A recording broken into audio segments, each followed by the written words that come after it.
Hello friends, welcome to A to Z study. कैसे हो आप सभी? आई होप कि आप लोग बहुत ज़्यादा अच्छे होंगे। गाइज, हमारा आज का टॉपिक है इंग्लिश। ठीक है, मतलब आज का टॉपिक क्या है, आज का टॉपिक तो भी पता चलेगा, लेकिन इंग्लिश का मैंने आपको सिलेबस नहीं बताया था पिछली वीडियो में। उससे पहले आप टाइम टेबल देख लो। ठीक है, तो टाइम टेबल देखने के बाद मैं इंग्लिश का चैप्टर बता दूँ। देखो गाइज, सुबह मॉर्निंग में अगर आप फर्स्ट बार आ रहे हो यहाँ पे 7 बजे आपको मॉर्निंग में वो कैब का वीडियो मिलता है, जो कि प्रीमायर होता है। बिल्कुल भी लाइव का मज़ा मिलेगा आपको। मंडे टू फ्राइडे और सैटरडे को वो कैब की टेस्ट होगी। ठीक है, मैथ जो आपको 10 बजे वीडियो मिल जाता है, अगर आपने नहीं देखा दोनों क्लास तो कर लेना। और ग्रामर जो है आपको 1 बजे, जैसे कि अभी दोपहर में आप देख रहे हो। ठीक है, 1 बजे आपका क्लास होता है दोपहर में। और रीजनिंग की जो है गाइस आपको शाम को 5 बजे, और जीके की बहुत जल्द ही 8 दिन के अंदर विदिन में जो आपको 8 डेज के आपको क्लास की भी कर दूंगा। ठीक है, आपको वीकली या फिर डेली करंट अफेयर या फिर आपको डेली जीके भी मिलेंगी। तो गाइस देखो, यहाँ पे लाइव टेस्ट वोकैब्स की हैं, ग्रामर का है और रीजनिंग का है। ग्रामर और रीजनिंग का लाइव टेस्ट नहीं है, बल्कि सैटरडे को आपका टेस्ट होगा, हर सैटरडे को। ठीक है, लेकिन वो कैब की जो है लाइव टेस्ट होगी, जितनी पढ़ाई हुई रहेगी। और जीके का भी टेस्ट सीरीज चलेगा। तो फिलहाल हम इसे स्टार्ट करते हैं, आज का हमारा जो टॉपिक है। तो भाई, जितने भी एयरफोर्स नेवी के स्टूडेंट तो चैनल को सब्सक्राइब करके और लाइक कर देना वीडियो को, बिकॉज आपके लिए बहुत ही बेनिफिशियल होना है। गाइस, आपके लिए मैंने इंग्लिश का चैप्टर नहीं बताया था। आप देखो, इंग्लिश का सिलेबस में एयरफोर्स वाला डाउनलोड करके आपको क्यों नहीं दिखा रहा? बिकॉज देखो, वहाँ पे देखोगे तो हर एक चैप्टर का नाम रहेगा, लेकिन सीक्वेंस में कुछ भी नहीं है, कि मतलब जैसे तैसे है ना। कभी वर्ब है, कभी नाउन है, इधर उधर है। लेकिन हमें पढ़ना है सीक्वेंस में, ताकि देखो इंग्लिश का हर एक चैप्टर जो होता है एक दूसरे से रिलेटेड होता है। ठीक है, अगर मैं पहले ही आपको प्रीपोजिशन लेके बैठ जाऊँ या फिर नरेशन लेके बैठ जाऊँ और आपका बेसिक कुछ क्लियर ही नहीं है, तो फिर कुछ समझ में नहीं आएगा। तो इसी तरह देखो, मैंने एक सेट तैयार किया यहाँ पे। देखो, पहले सबसे पहले ये जो सेट यहाँ पे आपको दिख रहा होगा, यहाँ पे पहले हमें यूज ऑफ पंक्चुएशन पढ़ेंगे। ठीक है, यूज ऑफ पंक्चुएशन क्या है हमें पता चल जाएगा, आज पढ़ेंगे हम। फिर आर्टिकल पढ़ेंगे, फिर नाउन पढ़ेंगे, फिर प्रोनाउन, फिर वर्ब। इसके बाद गाइस हम टेंस पढ़ेंगे। फिर देखो, एडजेक्टिव पहले पढ़ेंगे, एडवर्ब बाद में पढ़ेंगे। उसके बाद कंडीशनल सेंटेंस, उसके बाद प्रीपोजिशन। जब गई ये 10 चैप्टर हमारे खत्म हो जाएंगे, उसके बाद वॉइस, नरेशन और क्वेश्चन टैग, इन तीनों को हम खत्म कर लेंगे। बिकॉज जब तक हमारे ग्रामर का बेस नहीं खत्म होगा, तब तक हमें कॉम्प्रीहेंशन, जैसे आप पैसेज बोलते हो, वो समझ में नहीं आएगा। उसके बाद हम वोकैब भी हमारी अच्छी हो जाएगी, तब तक ग्रामर का बेस भी अच्छा हो जाएगा। उसके बाद हम चलेंगे कहाँ पे? जंबल सेंटेंस और पैराग्राफ में। अब एग्जाम में टाइम है, तब तक हम ये सभी चीज़ें खत्म करके और पैराग्राफ पे अब टूट पड़ेंगे, टेंशन मत लो। तो गाइस, जब पता चल गया होगा कि आज का टॉपिक क्या आपका यूज ऑफ पंक्चुएशन। तो गाइस, यूज ऑफ पंक्चुएशन आपके एग्जाम के व्यू से बहुत ज़्यादा इंपॉर्टेंट टॉपिक नहीं है। फिर भी आपका बेस अगर कमजोर है तो इसे ठीक करना काम है आपका। तो ठीक है गाइस, चलिए, यूज ऑफ पंक्चुएशन 2 दिन चलेगा। कल आपका यूज ऑफ पंक्चुएशन जो है, पंक्चुएशन मार्क्स जो होते हैं, कल इसका चैप्टर खत्म हो जाएगा आपका। तो ये बहुत ज़्यादा टफ चैप्टर नहीं है, बहुत ही ईजी सा चैप्टर है। बस अब फोकस करके यहाँ पे ध्यान देना क्या क्या करना है। चलो, इसे स्टार्ट करने से पहले बोलूँ, अगर आपने मॉर्निंग की दोनों क्लास नहीं की है तो इस वीडियो को देखने के बाद उसे भी कर लेना, और एक भी क्लास मिस मत करना, मेरा रिक्वेस्ट है आपसे, अगर आप अच्छे से सिलेक्शन लेना चाहते हो तो। गाइस देखो, सबसे पहले हम देखते हैं पंक्चुएशन है क्या। देखो, आपने बहुत सारे इंग्लिश के सेंटेंस में मार्क्स देखते होंगे, जैसे कि कॉमा सिंबल होता है, full stop, question mark, marks of exclamation. ये सभी इसे क्या बोलते हैं? हम पंक्चुएशन मार्क्स बोलते हैं। अब क्या देखोगे, अब वो कैसे पता चलेगा कि कौन सा सेंटेंस जो है क्वेश्चन, ये हमें क्वेश्चन पूछ रहा है, या फिर हमें कहाँ इस सेंटेंस को ब्रेक करना है, कहाँ सेपरेट करना है ना, या फिर कहाँ सेंटेंस में फ्रेज आया है, इडियम आया है। तो ये सभी पंक्चुएशन मार्क्स से हमें पता चलता है। ठीक है, वही जो मैंने अभी बोला उसको यहाँ पे इंग्लिश में लिखा हुआ है।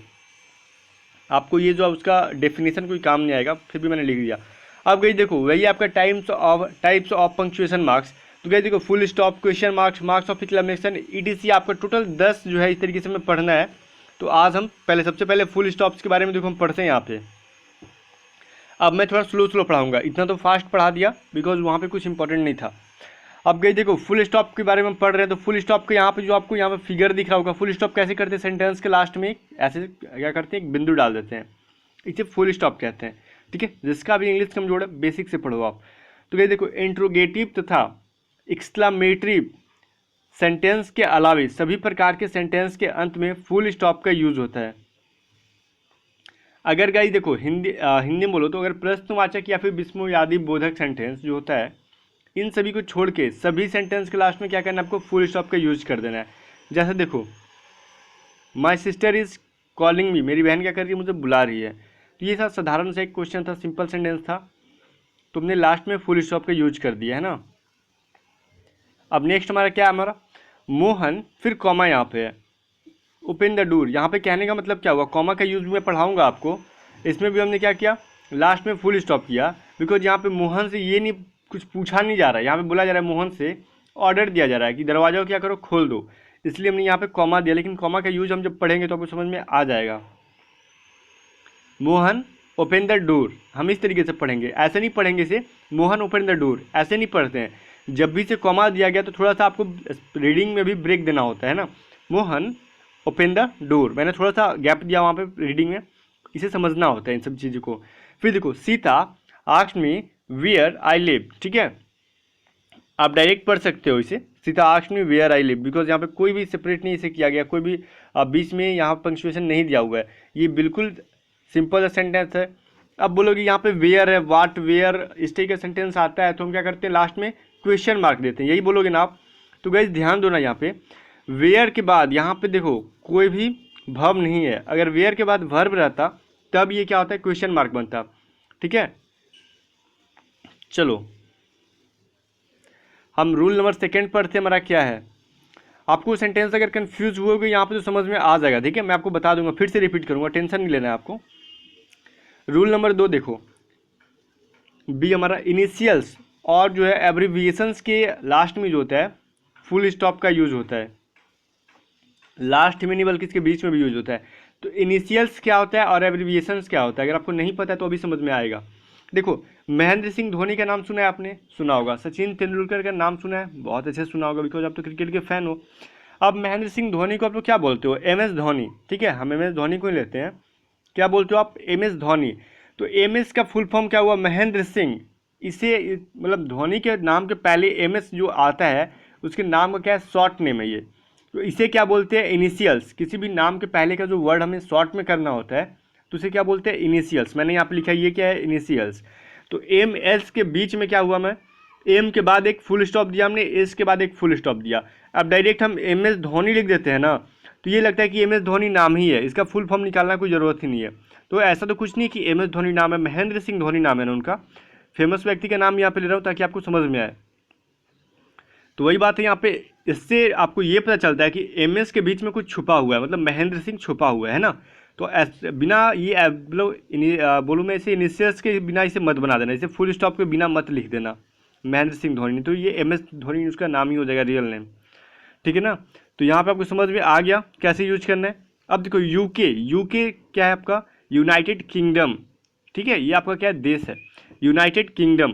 तो यूके, यू के बाद भी एक फुल स्टॉप, के बाद भी एक फुल स्टॉप, ध्यान देना। यूके को हमने शॉर्ट में लिखा, एब्रीविएशन का मतलब ये होता है संक्षेप करना, ठीक है, तो वही बात है यूके। फिर देखो यूएनओ, यूनाइटेड नेशन का नाम आपने सुना होगा ना, संयुक्त राष्ट्र संघ के बारे में मैंने पढ़ाया था आपको एक बार। तो वही देखो यूएनओ, इन तीनों के बाद फुल स्टॉप हमने दिया है, एब्रीविएशन का मतलब यही होता है। लेकिन एक चीज़ और ध्यान देना गाइज, यहाँ पर लिखा हुआ है कि मॉडर्न इंग्लिश के अनुसार एब्रीविएशन में फुल स्टॉप का यूज़ अगर ना भी हुआ हो तो चलेगा। अगर एग्जाम में देखो इनिशियल्स के पहले नहीं, अगर नाम के पहले अगर फुल स्टॉप नहीं दिया हुआ है तो नहीं चलेगा, ठीक है, वहाँ पे फुल स्टॉप देना ही होगा। लेकिन ये जो एब्रीविएशन है अगर इसके पहले फुल स्टॉप नहीं दिया है तो ये चल सकता है, इसे गलत नहीं कहेंगे हम। जैसे देखो यूएसए के मैंने बीच में कहीं भी फुल स्टॉप नहीं दिया है। मिस्टर, एम आर बोलते हो ना, मिस्टर, ये कोई नाम नहीं है बल्कि ये क्या आपका एब्रीविएशन है, इसे हम क्या करते हैं यूज करते हैं, किसी का नाम नहीं है बल्कि मिस्टर मिसेज ये सब क्या करते हैं, नाम से पहले श्रीमान श्रीमती ये जो है रिस्पेक्ट देने के लिए यूज करते हैं। अब एमपी, अब देखो इसके बीच में अगर हमने शॉर्ट नेम है, मध्य प्रदेश बोलो या फिर एमपी का फुल फॉर्म कुछ भी हो सकता है, तो इसे शॉर्ट लिख रहे अगर हमने फुल स्टॉप नहीं भी दिया बीच में तो इसे गलत कहना बेकार है। नेक्स्ट रूल होगा इसका यहाँ पे, यदि कोई वाक्य एब्रीविएशन से ही समाप्त हो तो लास्ट में सिंगल फुल स्टॉप होगा। अब गई देखो मैंने यहाँ पे आपको बोला था अगर एब्रीविएशन से अगर फुल स्टॉप नहीं भी हुआ तो चलेगा, लेकिन मैंने कुछ बोला था यूके, यू के बाद भी फुल स्टॉप, के लास्ट में भी फुल स्टॉप, ठीक है। लेकिन बताओ गाइज अगर ये जो यूके नाम का वर्ड है, अगर एमएलए, एमएलए भी क्या आपका एक एब्रीविएशन है, एम के बाद भी फुल स्टॉप, एल के बाद भी फुल स्टॉप, ध्यान देना, और ए के बाद भी फुल स्टॉप। अगर ये एमएलए जो है सेंटेंस के लास्ट में देखो यहाँ पे यूज हो गया है, तो आपको पता है ना साधारण सेंटेंस, सिंपल सेंटेंस के लास्ट में ऑलरेडी फुल स्टॉप का यूज करते हैं। तो बताओ कि अगर ही इज़ एन एमएलए हमने लिखा तो क्या दो दो बार हम एक एब्रीविएशन के लिए फुल स्टॉप और एक सेंटेंस के अकॉर्डिंग फुल स्टॉप, ऐसा तो नहीं होगा, कोई एक ही फुल स्टॉप आपको देना, ऐसा मत यूज कर देना कि एमएलए के लिए भी एक फुल स्टॉप दे देना और एक सेंटेंस के लिए फुल स्टॉप दे देना, तो ये बिल्कुल भी गलत हो जाएगा, ऐसा मत करना। एग्जाम में क्या अगर आपका दे दिया ये फुल स्टॉप सिंगल, तो ये मत समझना कि यहाँ पे गलत है, नहीं, ऐसा समझ के गलत मत कर देना आप। आपका सिर्फ सिंगल फुल स्टॉप होगा लास्ट में, या फिर एमएलए के बीच में भी कहीं फुल स्टॉप नहीं है तो लास्ट में जो है फुल स्टॉप यूज़ होगा, अगर एब्रीविएशन जो है लास्ट में यूज़ हुआ होगा। ठीक है, अब तो आपको एब्रीविएशन और इनिशियल्स में फ़र्क पता चल गया होगा, मुझे जहाँ तक उम्मीद है। अब गई देखो हमारा 2 नंबर क्या है, क्वेश्चन मार्क। क्वेश्चन मार्क के बारे में हम जरा पढ़ लेते हैं यहाँ पे। तो हमारा रूल नंबर फर्स्ट यहाँ पे क्या कहता है, देखो, ऐसे प्रश्न जिनका उत्तर यस नो में, हाँ या ना में दिया जा सके, उसके अंत में क्वेश्चन मार्क का यूज होता है। अब मान लो कि इंग्लिश में मैं आपसे कुछ पूछ रहा हूँ, ठीक है, या फिर कुछ बोल दिया, आपको समझ में नहीं आया, लेकिन आपको ये लग रहा है कि मैं आपसे कुछ पूछ रहा हूँ, यस और नो में आपको आंसर उसमें देना है। जैसे पूछूंगा कि आपने खाना खाया, ठीक है, या फिर आपसे मैं पूछूंगा कि आपने पानी पी लिया, कि आप स्कूल गए थे, तो आप क्या बोलोगे, यस या फिर नो। गए होगे तो हाँ, या फिर नहीं गए हो तो ना। तो वैसे सेंटेंस के पहले क्या होगा, सॉरी पहले नहीं, लास्ट में क्या होगा, आपको क्वेश्चन मार्क का यूज होगा। अब क्वेश्चन मार्क ऐसा देख लो यहाँ पे सिंबल इसका ऐसे करके ये लास्ट में एक बिंदु देते हैं, है ना। अब देखो कैसे पता चलेगा कि वो सेंटेंस जो है क्वेश्चन मार्क या फिर यस नो में आंसर देना है हमें। तो देखो वैसे प्रश्न के पहले ही एक्जुलरी वर्ब का यूज हो जाएगा, ठीक है, जिसमें यस नो का आंसर देना होता है उसके पहले एक्जुलरी वर्ब का यूज हो जाता है। बात समझ में आया। देखो उसके एक्जुलरी वर्ब कौन कौन सा है, is, am, are, was, were, has, have, had, be, being, been, do, does, did, can, could, shall, should, must, may, might, will, would, need, dare, ought to, used to. इन सभी से अगर sentence शुरू हुआ, अगर सेंटेंस के शुरुआत में ही इसमें से कोई भी एक वर्ड आ गया तो सोचना कि वो पूछ रहा है, कुछ ना कुछ तो बंदा वो पूछ रहा है जिसका आंसर हमें यस और नो में देना है। ठीक है, तो उसके लास्ट, उस सेंटेंस के लास्ट में क्या करना है, क्वेश्चन मार्क देना है हमें। तो इसे ज़रा लिख लो। अब हर एक चीज़ की पीडीएफ का वेट मत करो, इसे लिखो, बिकॉज क्लास चाहते तो आपको क्लास में पीडीएफ नहीं मिलता। अब गई देखो मे आई कम इन, मे क्या है, एक एक्जुलरी वर्ब है, मैंने ऊपर दिया था, ये पहले आपका मे आ गया। ठीक है, तो मे आई कम इन, ये आपका क्वेश्चन मार्क का यूज़ हो गया। फिर देखो डू यू हेल्प मी, ठीक है, क्या तुम मेरी मदद करोगे, तो फिर लास्ट में क्या आ गया, हमारा फुल स्टॉप आ गया। अब देखो कैन यू डू दिस, ये भी हमारा कैन क्या है, एक्जुलरी वर्ब है, तो लास्ट में क्वेश्चन मार्क आ गया। ठीक है, चलो मुझे उम्मीद है कि समझ में आ गया होगा, बहुत ईजी सा टॉपिक है, फिर भी आपको पढ़ाना है, क्लियर हो जाएगा बेस। अब देखो ऐसे रूल नंबर बी पढ़ते हैं, ऐसे प्रश्न जो WH वर्ड से शुरू होते हैं, WH फैमिली का वर्ड होता है, उससे अगर क्वेश्चन शुरू हो जाएगा तो उसके लास्ट में क्वेश्चन मार्क का यूज हो जाता है। ठीक है, अब WH वर्ड कौन कौन से है, तो गाइस इसमें टेंशन मत लो, WH खुद WH से शुरू होता है। देखो हु के पहले क्या है, WH से शुरू है, what, why, where, when, which, whose, whom, ये सभी जो है WH से शुरू है। लेकिन गाइस एक जो है अलग है, हाउ, हाउ का मतलब भी होता है कैसे। ठीक है, हाउ भी WH फैमिली के अंदर का ही आता है, ये भी अगर सेंटेंस के शुरू में आ गया, ठीक है, या फिर इससे अगर ये सेंटेंस में आ गया तो क्या करना है, लास्ट में क्वेश्चन मार्क देना है। जैसे सेंटेंस देखो, वेयर आर यू गोइंग, आप कहाँ जा रहे हो, लास्ट में हमने क्या दिया, क्वेश्चन मार्क दिया, बिकॉज यहाँ पे वेयर क्या है, WH फैमिली का बच्चा है। ठीक है, हाउ आर यू, हाउ भी क्या है, WH फैमिली का ही है, मेंबर है, लेकिन इसके पहले WH नहीं आया, फिर भी इसे WH के अंदर ठूस ठूस के रख दिया हमने। तो हाउ आर यू, ठीक है, आप कैसे हो, इसके लास्ट में फुल स्टॉप का यूज़ किया।